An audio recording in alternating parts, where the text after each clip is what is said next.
भाजपा महाराष्ट्र में महायुति के अलावा मनसे से भी रिश्ता जोड़कर चल रही है। महाराष्ट्र में उप मुख्यमंत्री देवेंद्र फडणवीस की राजनीति को समझना बहुत मुश्किल काम है। एक तरफ वो महायुति में शिवसेना शिंदे गुट और एनसीपी अजित पवार के साथ आधिकारिक तालमेल बनाकर विधानसभा के चुनावी अखाड़े में उतरे हुए हैं।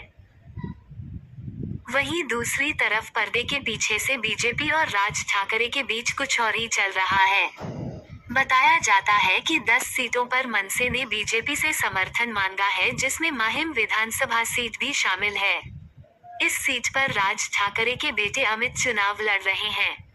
इन 10 सीटों पर शिंदे सेना के उम्मीदवार है। शिंदे सेना के कुछ उम्मीदवारों ने यह बात मुख्यमंत्री एकनाथ शिंदे को बताई है, पर शिंदे बीजेपी के प्रेशर पॉलिटिक्स के आगे झुकने को तैयार नहीं है।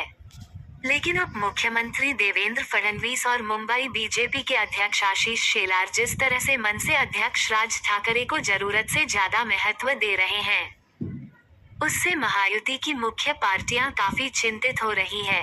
खासतौर से इससे सबसे ज्यादा एकनाथ शिंदे के उम्मीदवार बहुत परेशान दिखाई दे रहे हैं।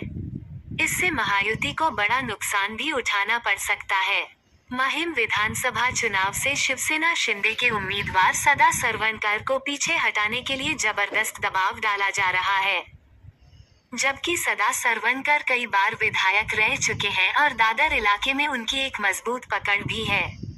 भाजपा और मनसे के रिश्तों के बीच सदा सरवणकर के राजनीतिक करियर को कुर्बान करने का दबाव है। अब देखना है एकनाथ शिंदे खुद को इस स्थिति से कैसे निकालते हैं। दूसरी तरफ भाजपा और राज ठाकरे की नजदीकियां महाराष्ट्र के कई वोटर्स को आशंकित कर रही हैं। मुंबई में राज ठाकरे से भाजपा की नजदीकी कहीं उत्तर भारतीय मतदाताओं को उनसे दूर न कर दे, क्योंकि देवेंद्र फडणवीस और राज ठाकरे की नजदीकी वाली तस्वीरें आजकल खूब वायरल हो रही हैं। इन रिश्तों को लेकर राज ठाकरे दिल्ली का दौरा भी कराए हैं, जहां केंद्रीय गृह मंत्री अमित शाह से उनकी मुलाकात भी हुई। लेकिन ये गठबंधन उत्तर भारतीय, गुजराती, राजस्थानी सहित दूसरे राज्यों के लोगों को पसंद नहीं आ रहा है। शायद इसी को ध्यान में रखते हुए भाजपा ने अपने कदम पीछे खींच लिए थे। राज के साथ गठबंधन करने का मामला ठंडे बस्ते में डाल दिया गया था, जबकि लोकसभा चुनाव में राज ठाकरे ने मोदी को समर्थन किया था, कई रैलियों को संबोधित भी किया था। तब बीजेपी ने सफाई दी थी कि राज ठाकरे के साथ उनका कोई गठबंधन नहीं हुआ है। राज ठाकरे ने खुद मोदी जी को समर्थन दिया है। मनसे की भूमिका को उत्तर भारतीय विरोधी माना जाता है।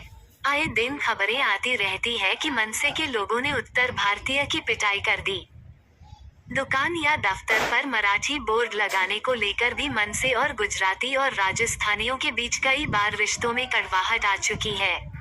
इस चुनाव में ये सब चर्चा का केंद्र बना हुआ है। राज ठाकरे और फडणवीस का फोटो वायरल होने पर इन सभी की एक बार फिर चर्चा शुरू हो गई है।